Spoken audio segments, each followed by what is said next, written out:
Welcome back to Community Design Review, where we look at some of this week's best designs from the Custom Magic subreddit, as voted on by you, the community. Our first shoutout this week is Indentured Servitude. It costs white for an enchantment, aura, with enchant target creature, that should just be enchant creature, and enchanted creature can't attack or block, loses all abilities, and gains tap, add white. This is really interesting. It's a cross between Arrest and Path to Exile. Like Path to Exile, you can also target your own creatures if you're in desperate need of ramp. Unlike Path to Exile, this is sorcery speed and loses to enchantment removal. Now, this comes from a set in which there is no green, and the designer gave it a planar chaos frame because they consider this to be kind of a color pipe break. And while these effects are not things that white gets often, it can get efficient creature removal with a downside, and its downsides are often giving other people benefits.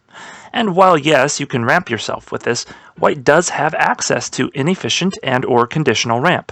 So while that logic doesn't always justify cards that are more than the sum of all their parts, I do think this is a perfectly acceptable design. Our next shoutout is Pillage Land. It costs 1 black-red for an enchantment, aura with enchant land, and when Pillaged Land enters the battlefield, Enchanted Land's controller may have you gain control of it. At the beginning of each end step, Pillaged Land deals 1 damage to Enchanted Land's controller. This is a sweet design. It's a Punisher effect that lets your opponent choose to either take 2 damage per turn cycle, or let you gain control of one of their lands. Now, if you play this on turn 3, they're pretty much going to have to take the damage, because otherwise this is better than a turn 3 Stone Rain. But if they do take the damage, it's a one-sided Sulfuric Vortex. So I could see this needing to go up to 4 mana for balance reasons, but it's a pretty cool card. Number 5 this week is Mira Bloodcaster. It costs 2 black for a 3/3 legendary creature, human warlock, with lifelink. Whenever you pay life, put that many blood counters on Mira Bloodcaster, and remove a blood counter from Mira, add black. Spend this mana only to cast demon spells. Okay, so this is designed to be a mono-black commander for a demon deck. This seems like an alternate version of Crick, Son of Yawgmoth, but aimed more at demons than at heavy black spells. Of course, you can certainly play these two in the same deck and switch them out whenever you're feeling a bit bored with killing me for the 30th time in a row, Jason.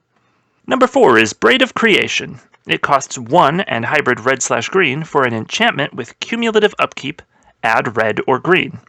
Spend this mana only to cast spells. Until end of turn, you don't lose this mana as steps and phases end, and when you lose unspent mana, sacrifice Braid of Creation.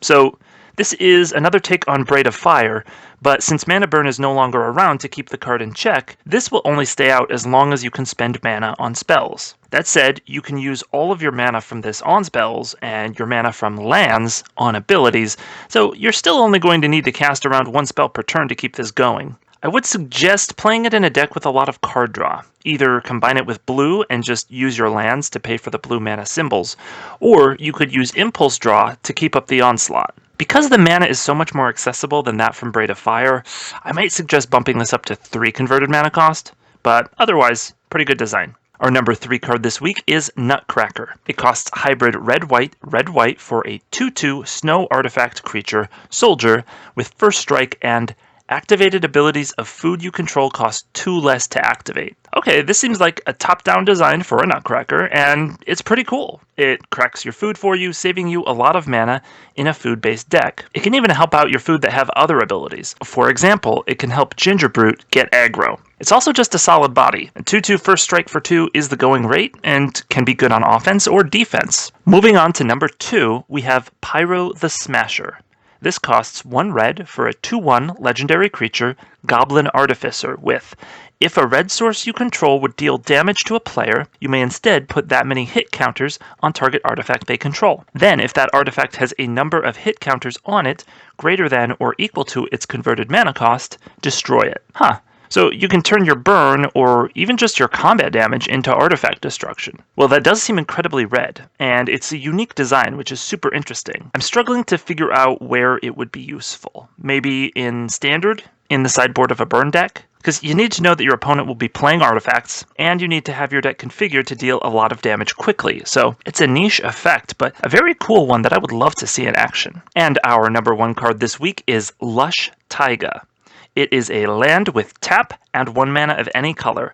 Spend this mana only to cast a green spell. Wow, this is a really simple take on a 5-color land that enters untapped, and it's really cool. So the upside is you can use this to cast any green spell. The downside is you can't use this to cast anything else or activate abilities. It seems like a fair trade-off, though I could envision this going over the top in a deck that only plays overpowered gold spells. Even then, that's probably enough of a restriction to balance this out. Really good job on this design. It's hard to design balanced, interesting fixing lands, and you really knocked it out of the park on this one. That's all for today. Thank you to everyone who contributes to the Custom Magic subreddit community. If you liked this video, be sure to like, subscribe, and submit your own designs at reddit.com/r/custommagic. We'll be back next Tuesday with another community design review.